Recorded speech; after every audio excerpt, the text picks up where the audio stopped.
एक राजा ने सर्दी के दिनों में अपना राज दरबार धूप में लगाया हुआ था। राजा के सभी मंत्री, प्रजा के गणमान्य व्यक्ति तथा परिवार के सभी लोग वहीं धूप में बैठकर धूप का आनंद ले रहे थे। अचानक राजा का एक सैनिक राजा को आकर सूचना देता है कि राजद्वार पर एक व्यक्ति आया है और वह 2 वस्तुएं अपने साथ लाया है और वह चाहता है कि राजा अथवा राजा का कोई मंत्री उनकी परीक्षा करे कि कौन सी वस्तु असली है और कौन सी वस्तु नकली है। राजा की अनुमति पाकर उस व्यक्ति को राजा के सामने लाया जाता है और वह व्यक्ति वहां रखी हुई मेज पर 2 वस्तुएं रखता है।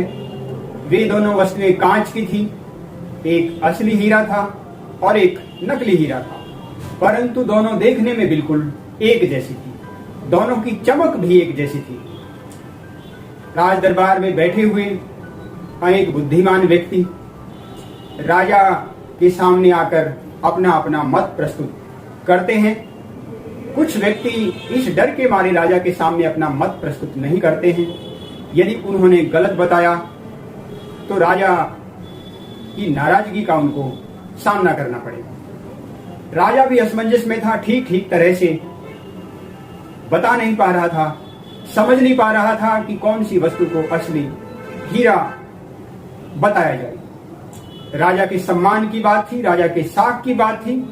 अचानक भीड़ को चीरता हुआ एक अंधा व्यक्ति राजा के सामने आता है और हाथ जोड़कर राजा से प्रार्थना करता है कि यदि आप आज्ञा दें तो मैं यह बता सकता हूं कि कौन सी वस्तु असली हीरा है और कौन सी वस्तु नकली हीरा है। और बुद्धिमान व्यक्ति ने दोनों व्यक्तियों को अपने हाथ से छुआ और तुरंत बता दिया यह असली हीरा है। बुद्धिमान व्यक्ति का निर्णय सही निकला। राजा बहुत खुश हुआ। राजा के मंत्री भी बहुत खुश हुए, परिवार के सभी लोग भी बहुत खुश हुए। राजा की आज्ञा से उस असली हीरे को राजा के खजाने में जमा करवाने के लिए वहां से ले जाया गया। राजा ने उस अंधे व्यक्ति से पूछा कि जिस वस्तु की परख आंख वाले भी नहीं कर सके, आपने आंखों के न होते हुए भी उस वस्तु की परख कैसे की? अंधे व्यक्ति ने कहा, जब मैंने दोनों वस्तुओं को अपने हाथ से छुआ तो मैंने पाया एक वस्तु गर्म थी और दूसरी वस्तु ठंडी थी। मुझे यह पहचानने में देर न लगी कि जो वस्तु गर्म थी वह नकली हीरा है और जो वस्तु ठंडी थी वह असली हीरा है। अंधे व्यक्ति के उत्तर से राजा बहुत खुश हुआ और राजा ने उस अंधे व्यक्ति को बहुत सारा धन और पुरस्कार देकर उसका सम्मान किया।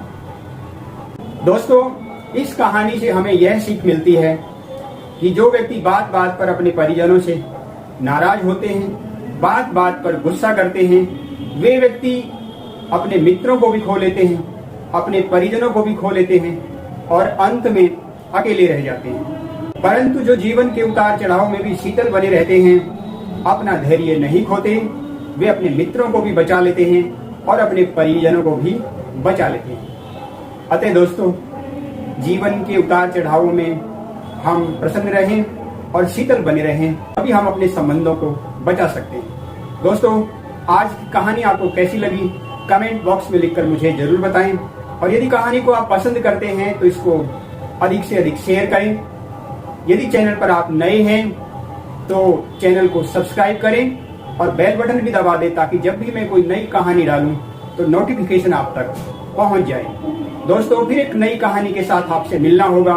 तब तक के लिए नमस्कार, जय हिंद, जय भारत।